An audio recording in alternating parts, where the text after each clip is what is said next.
Emmanuel silk സ്റ്റോറൂമുകളിൽ Ramadan വസ്ത്രശോഭയുമായി നൂർ വസ്ത്ര Ramadan special collections.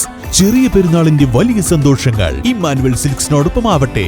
Emmanuel Silks M space shopping centre, മേലെ Pattambi, also at Kannur, Kanhangad and Iritty.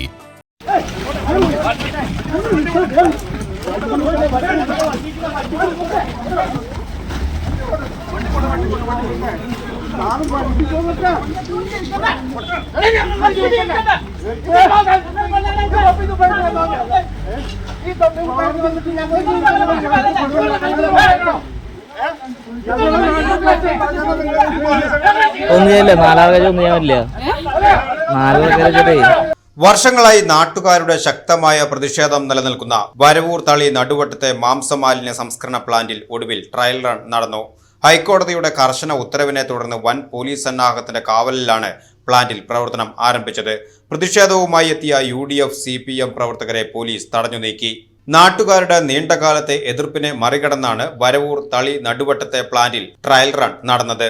ബുധനാഴ്ച വൈകിട്ട് 3 മണിയോടെ ആരംഭിച്ച നടപടികൾക്ക് കുന്നംകുളം ACP മുരളീധരൻ, എരുമപ്പെട്ടി ഇൻസ്പെക്ടർ അനീഷ് കുമാർ എന്നിവരുടെ നേതൃത്വത്തിൽ വനിതാ പോലീസ് ഉൾപ്പെടെയുള്ള വൻ സംഘം സുരക്ഷയൊരുക്കി. പ്രതിഷേധം നേരിടാൻ ജലപീരങ്കിയും ഫയർഫോഴ്സും സജ്ജമായിരുന്നു. മാലിന്യവുമായി വന്ന വാഹനങ്ങൾ തടയുവാൻ ശ്രമിച്ച UDF CPM പ്രവർത്തകരെ പോലീസ് ബലം പ്രയോഗിച്ച് നീക്കി. പ്ലാന്റ് ട്രയൽ റൺ നടത്തുന്ന വിവരം ജനപ്രതിനിധികളെ പോലും അറിയിക്കാതെ ഉദ്യോഗസ്ഥർ ഒളിച്ചുകളി നടത്തിയെന്ന് UDF നേതാവ് KS മുഹമ്മദ് ആരോപിച്ചു. ഞങ്ങളാരും ഈ വിവരം അറിഞ്ഞിട്ടില്ല. ഇവിടുത്തെ ജനപ്രതിനിധികളെ ഒന്നും അറിയിക്കാതെ പഞ്ചായത്ത് സെക്രട്ടറിയുടെ ഒരു ഒത്താശയോട് കൂടിയിട്ട് മാലിന്യ പ്ലാന്റിന്റെ ഉടമസ്ഥർക്ക് ഒത്താശ ചെയ്തെടുക്കുന്നതിന്റെ ഭാഗമായിട്ട് വേണം കരുതാൻ.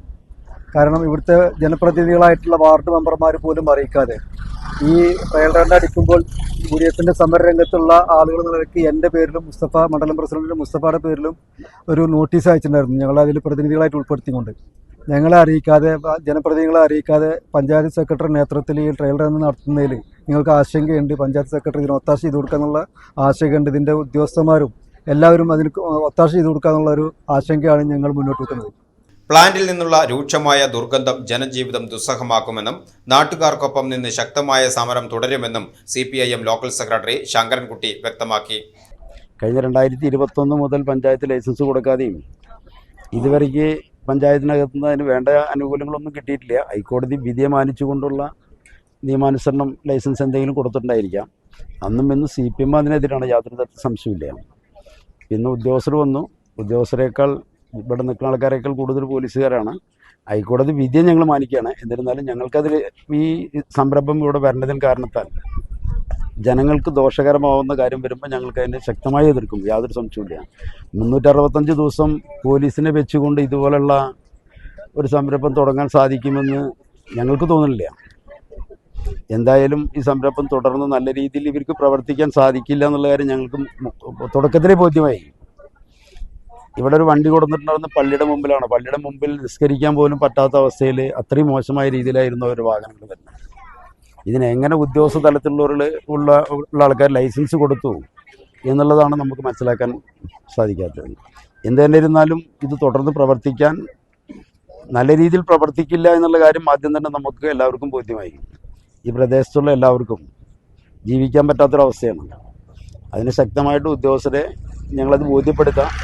അല്ലാതെ പോലീസിനെ എതിർക്കാനോ വാഹനങ്ങൾ തടുക്കാനോ തല്ലിപ്പൊളിക്കാനോ ഒന്നും ഞങ്ങൾ തയ്യാറായിട്ടില്ല.